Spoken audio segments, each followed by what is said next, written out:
শুনেছিলাম এই স্বামীজি নিজেই গিয়েছিলেন দেশ বিদেশে আমাদের ভারতীয়দের এই প্রচার করার জন্য, এবং ভারতীয় উনিই বলেছিলেন যে সবাইকে ভাই বোন বলে। তারপর ওনাকে এত মর্যাদা দিয়েছিল আমাদের বিদেশিরা, যদিও আমরা তখন ইংরেজ শক্তির অধীনে ছিলাম, কিন্তু তার এই আবহানে সবাই কিন্তু দূর দূরান্ত থেকে এই ভারতবর্ষকে চিনতে শিখেছিল। এবং সেই জন্য আমরা সবাই জানি যে তার এই ডাকে ডাক দিয়ে আজ যে ভগিনী নিবেদিতা আমাদের দেশে এসে এই অনেক কিছু করেছেন। সেই সিস্টার নিবেদিতা কে? উনি কিন্তু ওই স্বামী বিবেকানন্দের আহ্বানেই আমাদের এখানে এসেছিলেন। সারদা মায়ের আমরা বলতে পারি পুত্রই একরকম স্বামী বিবেকানন্দকে। এই স্বামী বিবেকানন্দর জন্মদিন আমরা যুব উৎসব হিসেবে পালন করি, কারণ তিনি ছিলেন যুব, মানে আমাদের যে চিরসবুজ তাদেরই এক ধরনের উনি সেই তাকে স্মরণ করতে পেরে আজকে এই অনুষ্ঠানে আমি খুবই খুশি, খুবই আনন্দিত। তো সেই উপলক্ষে আমি যদিও তৈরি নই, তবুও কবিগুরু রবীন্দ্রনাথেরই একটা কবিতা আবৃত্তি করছি, কারণ স্বামী বিবেকানন্দ মানেই কবিগুরু, কবিগুরু মানেই নেতাজি সুভাষ, আর তার মানেই আমাদের বাংলার ছেলে সবাই আমাদের ভারতবর্ষে। তাই আমি সেই কবিতা একটা আবৃত্তি করে শোনাচ্ছি।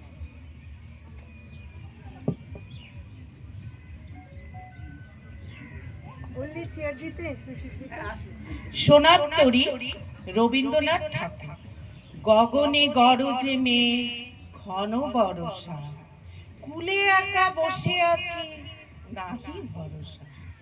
রাশি রাশি ভাড়া ভাড়া ধান কাটা হলো সারা। ভরা নদী ক্ষুরধার খর পরশা, খাটিতে ধান এলো বর্ষা।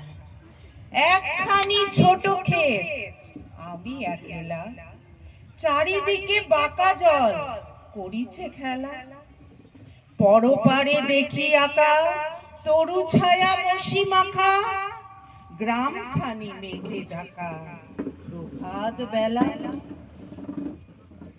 এপারেতে ছোট ক্ষেত আমি একলা, গান গেয়ে তোরে বে কে আসে পারে, দেখে যেন মনে হয় চিনি উহারে। ভরা পালে চলে যায় কোনো দিকে নাহি চায়, ঢেউ গুলি নিরুপায় ভাঙে দুধারে, দেখে যেন মনে হয় চিনি উহারে। ওগো তুমি কোথা যাও কোন বিদেশে, বারেক ফিরাও তরি কুলেতে এসে। যেও যেথা যেতে চাও, যারে খুশি তারে নাও, শুধু তুমি নিয়ে যাও ফোনে ঘেঁষে আমার সোনার ধান কুলেতে এসে। যত চাও তত নাও, তরুণী পরে আর আছে আর নাই, দিয়াছি ভরে। এতকাল নারী কুলে যাহা লয়ে ছিনু ভুলে, সকলই দিলাম তুলে থরে বিথরে। এখন আমারে লহ করুণা করু, ঠাই নাই ঠাই নাই ছোট সে তরি।